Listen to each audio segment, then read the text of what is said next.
Blake Lively, Part 16, School and Cadre. Hello, I'm H.G. Tudor. Before I commence, you might like to state what you think Blake Lively is with regard to my classification system. For those of you who are familiar with it, why not put it in the comments before you hear the bulk of what I've got to say, and then you can check to see if you were right or not. Choices with regard to Cadre are victim, somatic, cerebral, or elite. You can understand more about what these cadres are by reading my book, Sitting Target, which is available in the Knowledge Vault, and also available in the Knowledge Vault is the H.G. Malls series, which not only is it entertaining, but it will help you understand more about the various characteristics and behaviours of the different cadres. You will also find videos that talk about the cadres as well. We have 4 that may be applicable to Blake Lively. Now, while she will have the victim mentality of all narcissists, she doesn't score in relation to that for the relevant criteria, and therefore we discount it from the analysis. Similarly, with regard to the cerebral aspects, she doesn't score in that category either, and therefore we rule out cerebral, which also means she cannot be elite, because that is both, it is an amalgam of both somatic and cerebral. Accordingly, by deduction, we're left with somatic, and that's supported by the fact that she is good-looking, she is body-conscious, she presents as clean and well-groomed, she evidently has a preoccupation with money, there's extensive use of social media, she has expensive tastes, she has had cosmetic surgery, for instance, she had her nose adjusted. It's clear, as a consequence of the number of partners that she has had and the fact that she has children, that she's someone who engages in sexual intercourse on a frequent basis, and she's somebody that enjoys travel. These are all somatic traits, and in the absence of traits in the other categories of Cadre, she would be found to be a somatic.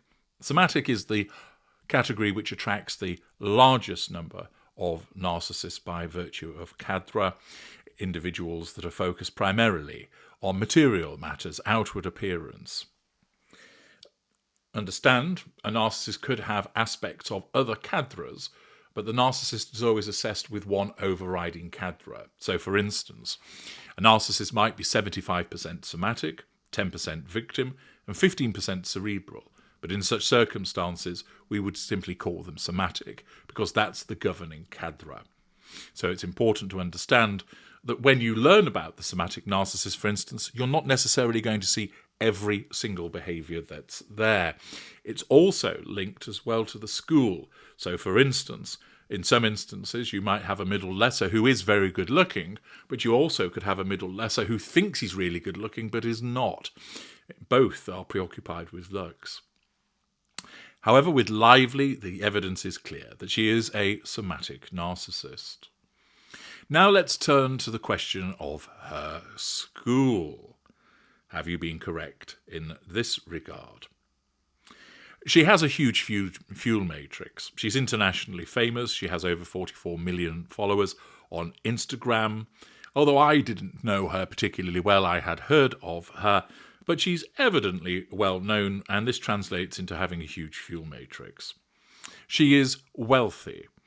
There is the joint wealth with Ryan Reynolds. He out-earns her considerably, but she would be considered to be wealthy. She also lives in an impressive property. All of those behaviours are those which accord with the greater narcissist, and therefore she scores in that category. She is a relatively charm-free individual because she often presents as trying to be nice rather than necessarily being charming. And some of her behaviours that she has exhibited are far from charming, and therefore I'd score her as an individual exhibiting low charm, which is a lesser trait. She also engages in some lesser behaviours by virtue of obvious behaviours. For instance, her clear ignoring of the Norwegian journalist Kjersti Flor, the way that she has spoken about wanting to insert herself into other people's productions, the way that she described other cast members as monkeys, and yet didn't see that there was anything wrong with that, engaging in the blackface behaviour, and not only indulging in it in the first place, which could be forgiven as teenage hijinks, but then later referring to it without any kind of shame or embarrassment. She's clearly a superficial individual.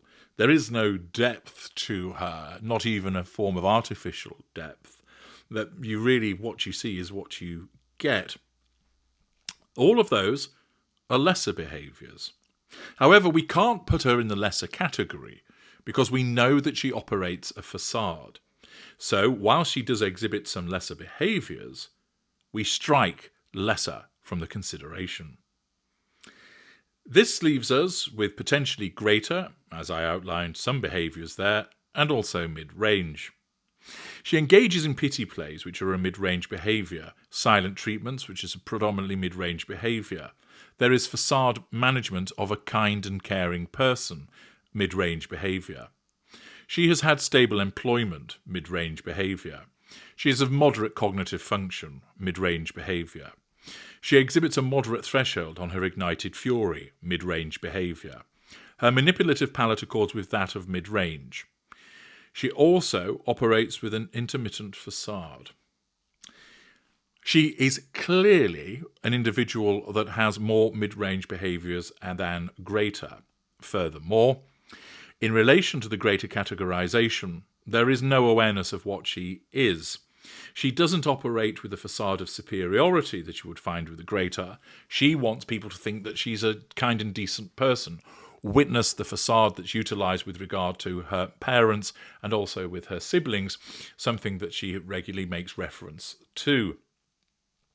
Whilst she can be haughty and arrogant, that doesn't translate into a superior facade. And it's also evident that she doesn't have any awareness of what she is, given the behaviours that she has exhibited where she has essentially got caught out. There isn't that cunning and calculated mind that we found with the greater. While she does exhibit some greater behaviours, ultimately she does not fit within that categorisation, and we therefore strike it. This leaves us, both by deduction and the main traits, with mid-range, that she is an individual that shows many mid-range behaviours.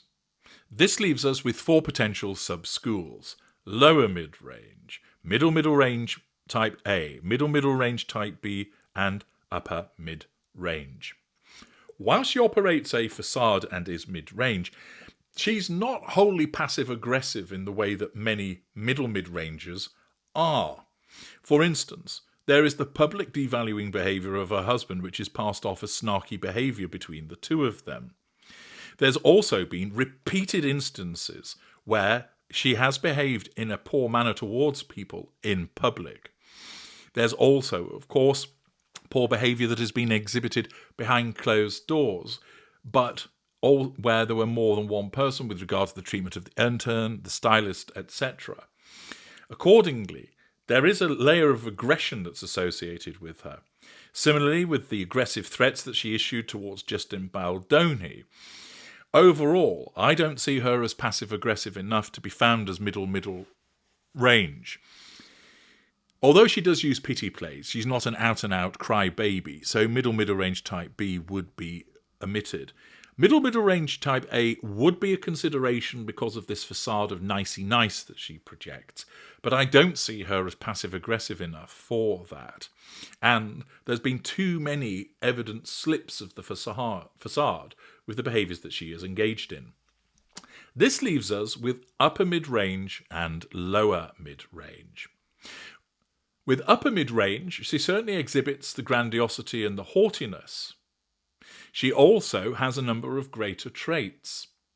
However, she doesn't have the polish or the charm or the level of cognitive function that would be found with upper mid-range. Also, the public giveaways of some of her behaviour would not be seen as often with an upper mid-range narcissist as they have with her. Certainly, she has the haughtiness, she certainly has the grandiosity, and she has some greater traits. And therefore one could be forgiven for thinking that she might be upper mid-range.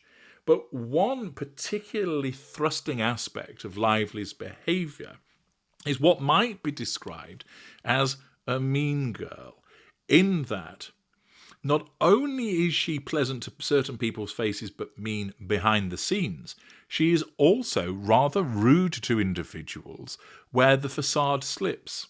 And therefore she has that intermittent facade. The way that she behaved to the Swedish journalist was contemptuous of his time and rude with regard to forcing him to drink. And she did that not just with him, but with all the other journalists. Her treatment of Kirsty Floor, where she was being filmed, was rude and obvious. Ditto with regard to the comments that she'd made in the Forbes interview about wanting to basically take over the productions. The wholesale way that she has gone about the Baldoni litigation has both been playing the victim, but there's also aggressiveness with it. Now, whilst upper mid-range narcissists can certainly be aggressive, they'll do it with more polish. This is something that ultimately Blake Lively lacks. And therefore, as a consequence of this intermittent facade and a smattering of lesser traits, although she is successful, and therefore more usually you would find the outcome to be further up within mid-range, this superficiality combined with the repeated shows of her aggressive nature mean that the most likely outcome for her is lower mid-range. She is a lower mid-range somatic. Did you get it right? If so, well done, 10 points to you, pat on the back. If you didn't, well, more learning to be done. I'm H.G. Tudor. Thank you for listening.